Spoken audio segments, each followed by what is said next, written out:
آج میں آپ کو حضرت یونس علیہ السلام کا واقعہ بتاؤں گی۔ حضرت یونس علیہ السلام کا واقعہ، جس کا کچھ حصہ تو خود قرآن میں مذکور ہے اور کچھ روایتیں حدیث و تاریخ سے ثابت ہے، وہ یہ ہے کہ حضرت یونس علیہ السلام کی قوم عراق میں موصل کے مشہور مقام نینوا میں بستی تھی۔ ان کی تعداد قرآن کریم میں 1,00,000 سے زیادہ بتلائی ہے۔ ان کی ہدایت کے لیے اللہ تعالیٰ نے یونس علیہ السلام کو بھیجا۔ انہوں نے ایمان لانے سے انکار کیا۔ اللہ تعالیٰ نے یونس علیہ السلام کو حکم دیا کہ ان لوگوں کو آگاہ کر دو کہ 3 دن کے اندر تم پر عذاب آنے والا ہے۔ حضرت یونس علیہ السلام نے قوم میں اس کا اعلان کر دیا۔ قوم یونس نے آپس میں مشورہ کیا تو اس پر سب کا اتفاق ہوا، ہم نے کبھی یونس علیہ السلام کو جھوٹ بولتے نہیں دیکھا، اس لیے ان کی بات نظر انداز کرنے کے قابل نہیں۔ مشورے میں یہ طے ہوا کہ دیکھا جائے کہ یونس علیہ السلام رات کو ہمارے اندر اپنی جگہ مقیم میں رہتے ہیں تو سمجھ لو کہ کچھ نہیں ہوگا، اور اگر وہ یہاں سے کہیں چلے گئے تو یقین کر لو کہ صبح کو ہم پر عذاب آئے گا۔ حضرت یونس علیہ السلام بارشاد خداوندی رات کو اس بستی سے نکل گئے۔ صبح ہوئی تو عذاب الہی ایک سیاہ دھویں اور بادل کی شکل میں ان کے سروں پر منڈلانے لگا اور فضا آسمانی سے نیچے ان کے قریب ہونے لگا، تو ان کو یقین ہو گیا کہ اب ہم سب ہلاک ہونے والے ہیں۔ یہ دیکھ کر حضرت یونس علیہ السلام کو تلاش کیا کہ ان کے ہاتھ پر مشرف و ایمان ہو جائیں اور پچھلے انکار سے توبہ کر لیں، مگر یونس علیہ السلام کو نہ پایا تو خود ہی اخلاص نیت کے ساتھ توبہ استغفار میں لگ گئے۔ بستی سے ایک میدان میں نکل آئے، عورتیں، بچے اور جانور سب اس میدان میں جمع کر دیے گئے۔ ٹاٹ کے کپڑے پہن کر عز و عزاری کے ساتھ اس میدان میں توبہ کرنے اور عذاب سے پناہ مانگنے میں اس طرح مشغول ہوئے کہ پورا میدان آب و بقا سے گونجنے لگا۔ اللہ تعالیٰ نے ان کی توبہ قبول فرما لی اور عذاب ان سے ہٹا دیا، جیسا کہ اس آیت میں ذکر کیا گیا ہے۔ روایت میں ہے کہ عاشوراء یعنی 10ویں محرم کا دن تھا۔ ادھر حضرت یونس علیہ السلام بستی سے باہر انتظار میں تھے کہ اب اس قوم پر عذاب نازل ہوگا۔ ان کی توبہ اور استغفار کا حال ان کو معلوم نہ تھا۔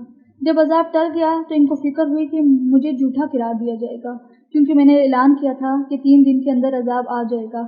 اس قوم میں قانون یہ تھا کہ جس شخص کا جھوٹ معلوم ہو اور وہ اپنے کلام پر کوئی شہادت نہ پیش کرے تو اس کو قتل کر دیا جاتا تھا۔ یونس علیہ السلام کو فکر ہوئی کہ مجھے جھوٹا قرار دے کر قتل کر دیا جائے گا۔ انبیاء علیہ السلام ہر گناہ و حیثیت سے معصوم ہوتے ہیں، مگر انسانی فطرت اور طبیعت سے جدا نہیں ہوتے۔ اس وقت یونس علیہ السلام کو طبی طور پر یہ ملال ہوا کہ میں نے بحکم الہی اعلان کیا تھا اور اب میں اعلان کی وجہ سے جھوٹا قرار دیا جاؤں گا۔ اپنی جگہ واپس جاؤں تو کس منہ سے جاؤں اور قوم کے قانون کے مطابق گردن زدنی بنوں۔ اس رنج و غم اور پریشانی کے عالم میں اس شہر سے نکل جانے کا ارادہ کر کے چل دیے، یہاں تک کہ بحر روم کے کنارے پر پہنچ گئے۔ وہاں ایک کشتی دیکھی جس میں لوگ سوار ہو رہے تھے۔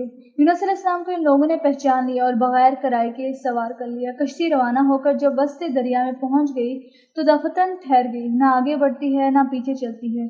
کشتی والوں نے منادی کی کہ ہماری اس کشتی میں من جانب اللہ یہی شان ہے کہ جب اس میں کوئی ظالم، گنہگار یا بھاگا ہوا غلام سوار ہو جاتا ہے تو یہ کشتی خود بخود رک جاتی ہے۔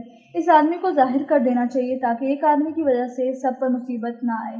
حضرت یونس علیہ السلام بول اٹھے کہ وہ بھاگا ہوا غلام گنہگار میں ہوں، کیونکہ اپنے شہر سے غائب ہو کر کشتی میں سوار ہونا ایک طبی خوف کی وجہ سے تھا، باذن الہی نہ تھا۔ اس بغیر اذن کے اس طرف آنے کو حضرت یونس علیہ السلام کی پیغمبرانہ شان نے ایک گناہ قرار دیا کہ پیغمبر کی کوئی نقل و حرکت بلا اذن کے نہ ہونی چاہیے تھی، اس لیے فرمایا کہ مجھے دریا میں ڈال دو تو سب اس عذاب سے بچ جاؤ گے۔ کشتی والے اس پر تیار نہ ہوئے، بلکہ انہوں نے قرآن اندازی کی تاکہ قرآن میں جس کا نام نکل آئے اسے دریا میں ڈال دیا جائے۔ اتفاقاً قرآن میں حضرت یونس علیہ السلام کا نام آیا۔ ان لوگوں کو اس پر تعجب ہوا تو کہیں مرتبہ قرآن اندازی کی، ہر مرتبہ حکم قضاء و قدر حضرت یونس علیہ السلام کا نام ہی آتا رہا۔ قرآن کریم میں اس قرآن اندازی اور اس میں یونس علیہ السلام کا نام نکلنے کا ذکر موجود ہے۔ یونس علیہ السلام کے ساتھ حق تعالیٰ کا یہ معاملہ ان کے مخصوص پیغمبرانہ مقام کی وجہ سے تھا۔ اگرچہ انہوں نے اللہ کے کسی حکم کی خلاف ورزی نہیں کی تھی جس کو گناہ اور معصیت کہا جاتا، اور کسی پیغمبر سے اس کا امکان نہیں کیونکہ وہ معصوم ہوتے ہیں، لیکن پیغمبر کے مقام بلند کے مناسب نہ تھا کہ محض خوف طبی سے کسی جگہ بغیر اذن خداوندی منتقل ہو جائیں۔ اس خلاف شان عمل پر بطور عتاب یہ معاملہ کیا گیا۔ اس طرف قرآن میں نام نکل کر دریا میں ڈالے جانے کا سامان ہو رہا تھا، دوسری طرف ایک بہت بڑی مچھلی بحکم خداوندی کشتی کے قریب منہ پھیلائے ہوئے لگی ہوئی تھی کہ دریا میں آئیں تو ان کو اپنے پیٹ میں جگہ دیں، جس کو حق تعالیٰ نے پہلے سے حکم دے رکھا کہ یونس علیہ السلام کا جسم جو تیرے پیٹ کے اندر رکھا جائے گا یہ تیری غذا نہیں بلکہ ہم نے تیرے پیٹ کو ان کا مسکن بنایا ہے۔ یونس علیہ السلام دریا میں گئے تو فوراً اس مچھلی نے منہ میں لے لیا۔ حضرت عبداللہ بن مسعود نے فرمایا کہ یونس علیہ السلام اس مچھلی کی پیٹ میں 40 روز رہے۔ یہ ان کو زمین کی تہ تک لے جاتی اور دور دراز کی مسافتوں میں پھراتی رہی۔ بعض نے ایک دن کی چند گھنٹے مچھلی کے پیٹ پہ رہنے کی مدت بتلائی۔ اس حالت میں حضرت یونس علیہ السلام نے یہ دعا کی، لا الہ الا انت سبحانک انی کنت من الظالمین۔ اللہ تعالیٰ نے اس کی دعا کو قبول فرمایا اور بالکل صحیح و سالم حضرت یونس علیہ السلام کو دریا کے کنارے پر ڈال دیا۔ مچھلی کے پیٹ کی گرمی سے ان کے بدن پر کوئی بال نہ رہا تھا۔ اللہ تعالیٰ نے ان کے قریب ایک کدو کا درخت اگا دیا، جس کے پتوں کا سایہ بھی حضرت یونس علیہ السلام کے لیے ایک راحت بن گئی، اور ایک جنگلی بکری کو اللہ تعالیٰ نے اشارہ فرما دیا کہ وہ صبح و شام ان کے پاس آ کھڑی ہوتی، وہ اس کا دودھ پی لیتے تھے۔ اس طرح حضرت یونس علیہ السلام کی اس لغزش پر تنبیہ بھی ہوگی اور بعد میں ان کی قوم کو بھی پورا حال معلوم ہو گیا۔